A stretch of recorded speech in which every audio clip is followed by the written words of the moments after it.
I'm EJ. I'm the co-founder of Epowar.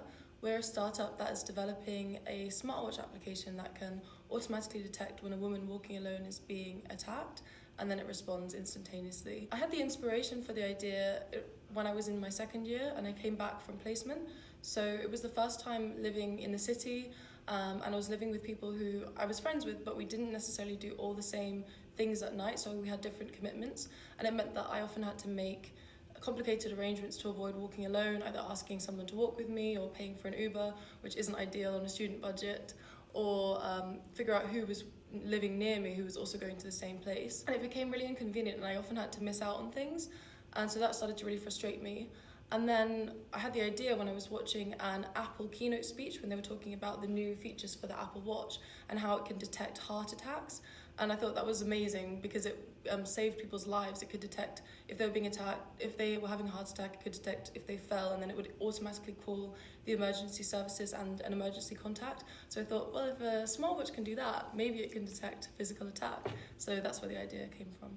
A lot of research, so especially for my co-founder, sort of looking at research into different types of technology, the different types of sensors, looking at we looked at studies of fear and what kind of biological responses your body has to that, and then once we designed the concept, we patented it, and then built a prototype, and now we're busy testing that and also kind of raising funds and doing more marketing and taking it further. The university has been so helpful in so many different ways. So the first help that I got was I asked if I could do it for my placement, and then Michelle Powell, who is the placement officer for my degree, put me in touch with Siobhan Hone, who's the head of enterprise at Bath. And they have a whole entrepreneurship scheme where they do different talks. You get assigned a mentor. There's business plan, pitching competitions, and also opportunities to raise funding. And I think the most valuable part of that was definitely the mentor who I was assigned, Lawrence, and he has been helping me through my placement.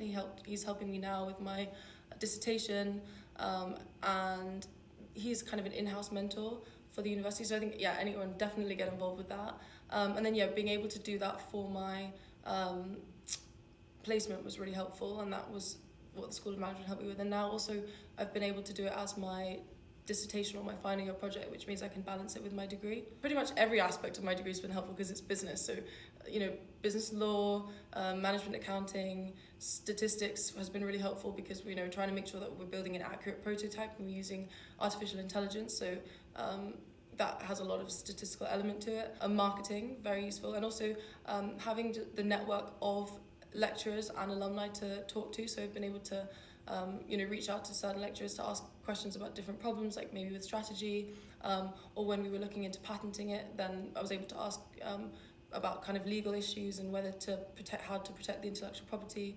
So it's been really helpful. I didn't do my first placement at Deloitte because it was in technology consulting. I don't think I ever would have had the idea, because it was the first time I'd really been exposed to anything to do with tech, but I was working on an app, on a big digital transformation project, and I learned all about software releases, the process of designing an app, but also developed a whole bunch of contacts which have been really helpful with Epowar. So for example, when we were building all of the cloud infrastructure, I was able to speak to the head of DevOps who was on my project. I think he's probably going to block me now because Max asked so many questions.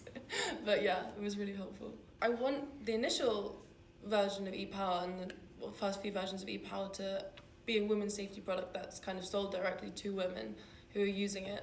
But I think that the technology that we're building has the capability to be scaled and used in so many different use cases. Well, we just won a Safe Circles Hackathon, which is a competition for women's safety tech products, so it's very niche. And so we have a 6-month mentorship scheme as part of the prize for that. But also they are opening an incubator, so a kind of 3-month program where we get access to some investment and different mentors and kind of to help us sort of accelerate the development of our product. So we're hoping to start that relatively soon. But and in the meantime, I'm working on my final year project as part of my degree, which is we're looking at fundraising. So hoping to like craft a fundraising strategy so that when I graduate, we can really push hard on raising the funds so that we can hire some more developers and grow a little bit faster, a lot faster than we are currently. And then in the meantime, just sort of continuing to bootstrap. Don't be afraid to ask for help, and just ask questions. Everyone is willing to help, and the idea is kind of, you ask for help, you'll give it back somewhere else. So yeah, and definitely get a mentor. The university is amazing for that, but it's been so helpful to have somebody experienced who's done this before to ask lots of questions and what should I be doing, especially, and also helping me keep focused. One thing that my mentor made sure that I did was constantly have a roadmap so that I knew what to achieve and like have milestones, because it was very self-directed, so it's important to have some kind of structure, but also just make sure that it's something you're very passionate about and very motivated by, because you are obviously not going to be in London with a bunch of other students, you'll probably be working at home. So yeah, it's important to be very, very passionate about the idea.